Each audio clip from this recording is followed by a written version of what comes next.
Hello students, आज हम कर रहे हैं एक्सरसाइज 1B सेलिना से जीएसटी लेसन का पार्ट 5। इस एक्सरसाइज में हमें कुछ टर्म्स याद रखने पड़ेंगे। Input tax, output tax, input tax credit, क्योंकि पूरी एक्सरसाइज में हम ये टर्म्स यूज़ करने वाले हैं। तो let me explain you this first कि ये होते क्या हैं। जब कभी भी हम कोई सामान मार्केट से ख़रीदते हैं तो वो डायरेक्टली हमारे पास नहीं आता है, वो कुछ स्टेजेस में हमारे पास पहुंचता है। तो सपोज़ एक सामान कोई डीलर है ए, जो कि है सपोज़ होलसेलर, वो दे रहा है बी को। बी क्या होता है? रिटेलर। जैसे हमारे एरिया में किराने की दुकानें होती हैं, वो हैं रिटेलर शॉप्स। वो सामान ख़रीदती हैं ए से और फिर हमें बेचती हैं, वी आर द कस्टमर्स। तो जो हमारे पास सामान आया है वो बी से आया और बी ने किससे लिया? ए से लिया। तो इस तरीके से सामान डिफरेंट स्टेजेस में आता है और जब कभी भी सामान बेचा जाएगा तो उस पर हम जीएसटी कैलकुलेट करते हैं। जब कभी भी बेचा जाएगा, जितनी स्टेजेस में भी। अब यहाँ पे एक स्टेज हो गई, 2 स्टेज, तो 2 दफ़ा सामान बेचा गया है, इसीलिए 2 दफ़ा जीएसटी कैलकुलेट करेंगे। कस्टमर तो अपने पास ही रख रहा है, इसीलिए जीएसटी ये यहाँ पे कैलकुलेट नहीं किया जाएगा। तो होलसेलर जो है बी को दे रहा है।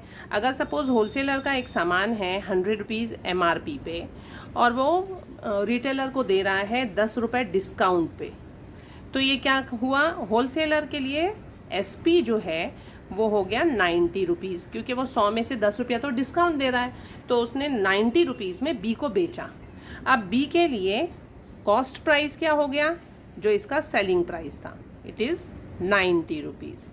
तो बी जीएसटी जो पे करेगा वो, सपोज़ जीएसटी है 10%। सिंपल क्वेश्चन करने के लिए मैं आपको एग्जांपल दे रही हूँ कि सपोज़ 10% जीएसटी पे करना पड़ा है। तो 10% जीएसटी जब वो कॉस्ट प्राइस पे कैलकुलेट करेगा 10% ऑफ सीपी, तो इसे हम कहते हैं इनपुट टैक्स फॉर बी।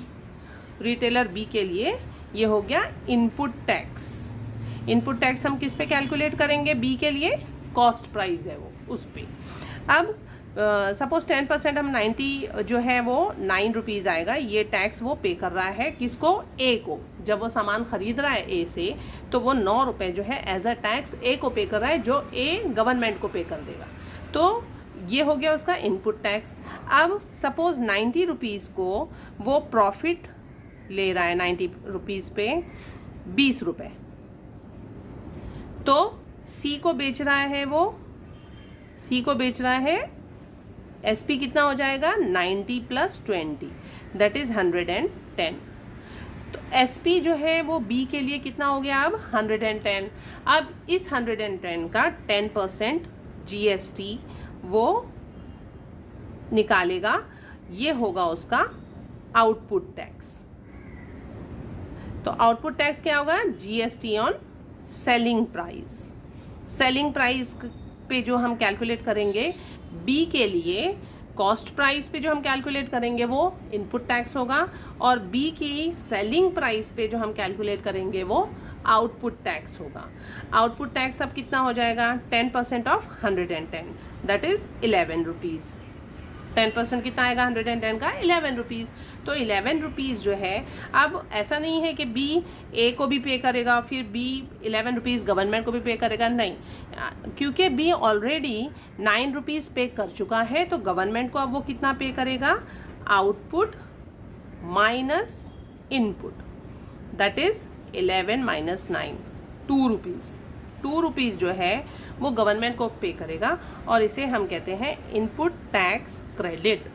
क्या कहते हैं?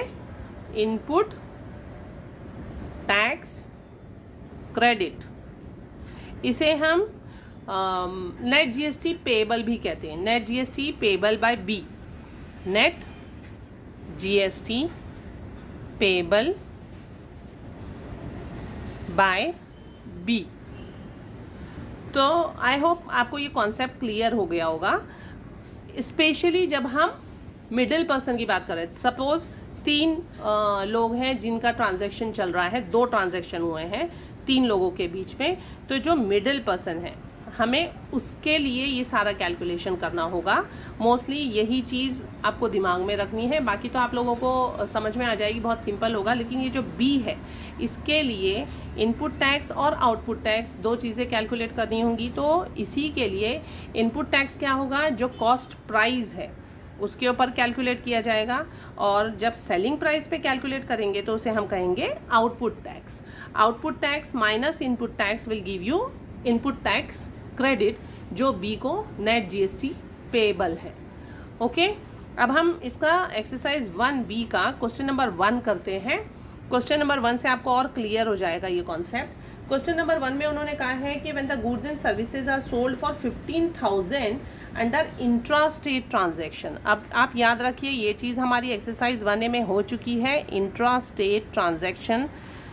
आई होप याद होगा आप लोगों को इंट्रा स्टेट ट्रांजैक्शन क्या है, with in the state, with in the same state. तो जब हम इंट्रा स्टेट ट्रांजैक्शन करते हैं तो हमें क्या क्या कैलकुलेट करना होता है, CGST as well as SGST, right. तो इंट्रा स्टेट ट्रांजैक्शन हो रहा है from station A to station B and the rate of GST is 12%। Rate of GST is 12%। तो मैं CGST जो निकालूंगी वो क्या होगा, 12% का हाफ, दैट इज 6%, और SGST भी होगा 6%, राइट। ये हम एक्सरसाइज 1A में कर चुके हैं कि हमें CGST और SGST दोनों कैलकुलेट करना होगा जब इंट्रा स्टेट ट्रांजैक्शन होगा।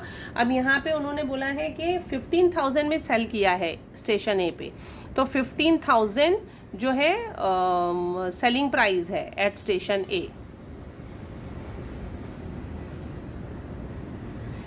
15,000, तो मैं इस पे CGST और SGST कैलकुलेट करूंगी। 6% ऑफ 15,000,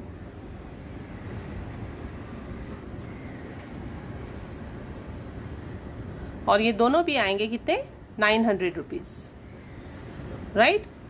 इट इज़ रुपीज़ 900। तो हमें पहला क्वेश्चन पूछा है SP एट स्टेशन A, तो SP at station A is 15,000 rupees, ये होगा आपका आंसर। फिर पूछा है CGST, तो CGST होगा 900 rupees, which will be equal to 6% of 15,000, 900 rupees. फिर पूछा है SGST, तो SGST भी होगा 900 रुपीज़। ये B का आंसर हो गया, ये A का आंसर हो गया। उसके बाद उन्होंने पूछा है CP एट स्टेशन B। अब जाहिर बात है जो SP एट स्टेशन A है वो CP एट स्टेशन B होगा। A जो है वो B को दे रहा है, तो जो A के लिए SP है वो B के लिए क्या हो जाएगा, CP, कॉस्ट प्राइस। तो आपके क्वेश्चन नंबर C का क्या आंसर होगा, CP at station B is equal to rupees 15,000, right. उसके बाद उन्होंने पूछा if the profit is 5,000 rupees SP at station B। अब प्रॉफिट B जो है वो प्रॉफिट ले रहा है 5,000 रुपीज़ और उसको आगे बेच रहा है, तो इसने कितने में बेचा, SP कितना हो जाएगा, ये आप लोग छोटी क्लासों में भी कर चुके हैं। रुपीज़ 15,000 में मैं 5,000 ऐड कर दूंगी, which will come out to be rupees 20,000। तो 20,000 जो है SP एट B हो जाएगा।